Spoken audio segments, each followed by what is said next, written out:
Ibu, saya mau daftarkan merek saya. Yang penting merek saya terlindungin aja dulu. Nah, lalu kita akan respon, mereknya mau digunakan pada jenis barang atau jasa apa. Yang penting daftar aja dulu, jenis barang atau apa aja nanti saya akan kerjakan.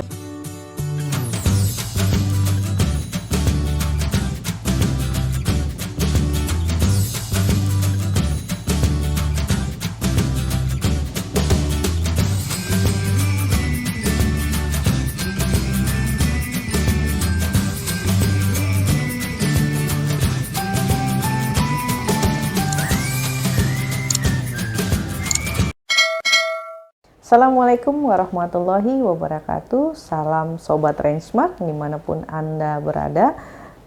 Ketemu lagi dengan Rensmart, kantor konsultan Haki terdaftar resmi di DJKI. Baik, kali ini kita akan membahas tentang klasifikasi barang atau jasa pada pendaftaran merek. Banyak sekali pemohon merek yang datang kepada kita itu menanyakannya seperti ini. Ibu, saya mau daftarkan merek saya. Yang penting merek saya terlindungin aja dulu. Nah, lalu kita akan respon, mereknya mau digunakan pada jenis barang atau jasa apa. Yang penting daftar aja dulu, jenis barang atau apa aja nanti saya akan kerjakan, siapkan begitu ya. Nah, ini adalah pemahaman yang keliru ya. Kenapa? Karena sistem pendaftaran merek itu ditentukan per kelas barang atau jasa ya. Acuannya kemana? Acuannya ke Niche Agreement ya edisi 11 yang berlaku secara internasional di WIPO. Jadi seluruh negara-negara anggota WIPO itu menggunakan sistem klasifikasi kelas barang atau jasa.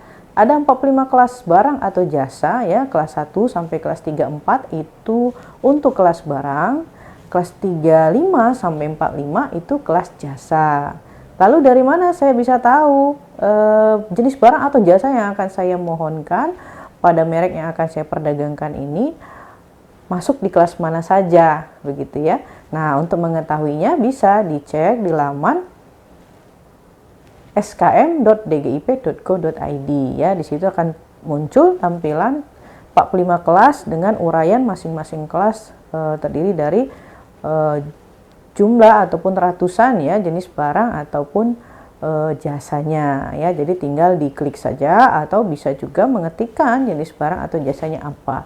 Jadi untuk pendaftaran merek itu penting ditentukan terlebih dahulu kelas barang atau jasanya. Nah, untuk mengetahui kelas barang atau jasa, pemohon merek harus mengetahui dulu merek ini mau dilekatkan pada barang atau jasa apa gitu ya. Jadi sederhananya seperti ini, simple. Contoh misalnya merek Rensmart ya, itu untuk melindungi jasa konsultan kekayaan intelektual ya, itu jasa yang mengurus pendaftaran Haki. Nah, itu masuknya di kelas 45. Nah, jadi untuk merek Rensmart dimohonkan pendaftarannya untuk jasa konsultan Haki atau jasa yang mengurus pendaftaran hak kekayaan intelektual di kelas 45. Nah, artinya kelas 45 itu kan sama dengan jumlahnya satu kelas. Nah, biaya penerimaan negara bukan pajak untuk pendaftaran merek itu dihitung per merek per kelas. Begitu ya. Jadi kalau misalnya merek Rensmart mau kita daftarkan lebih dari satu kelas, apakah boleh? Boleh gitu ya. Jadi tergantung dari si pemohonnya. Dia mau menggunakan merek tersebut di kelas berapa saja. Misal Rensmart mau kita produksi juga pada barang baju atau kaos gitu ya, atau kemeja atau baju batik, maka kita mohonkan di kelas 25 begitu. Jadi boleh satu merek terdiri dari lebih dari satu kelas barang atau jasa, boleh hanya satu kelas saja. Nanti kaitannya dengan apa? Dengan biaya pendaftaran mereknya.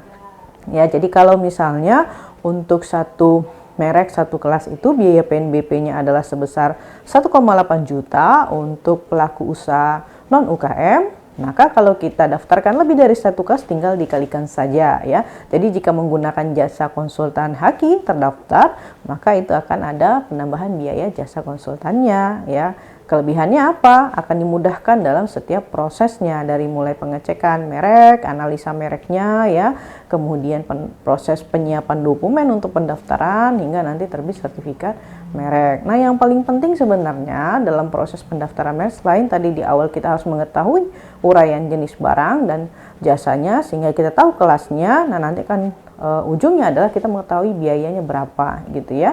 Nah, tentu yang perlu kita perhatikan adalah memonitoring permohonan merek tersebut.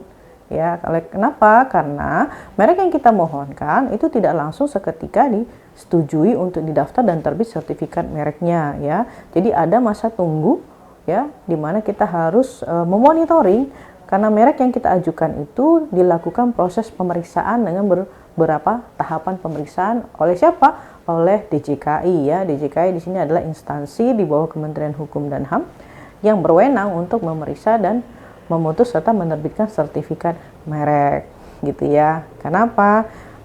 Merek yang kita mohonkan itu adalah merek yang kita inginkan kepastian hukum, ya. Kita minta kepastian hukum.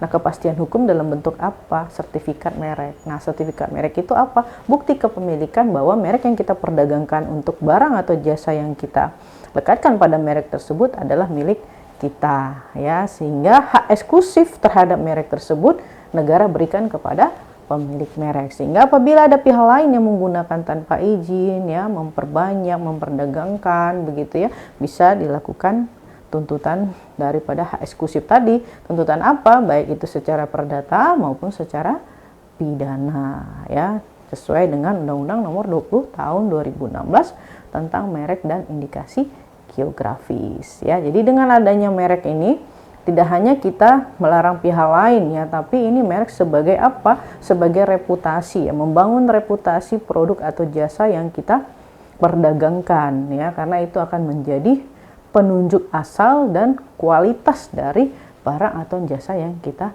mohonkan terhadap si konsumen ataupun masyarakat yang akan menggunakan barang atau jasa kita pada merek yang kita lekatkan.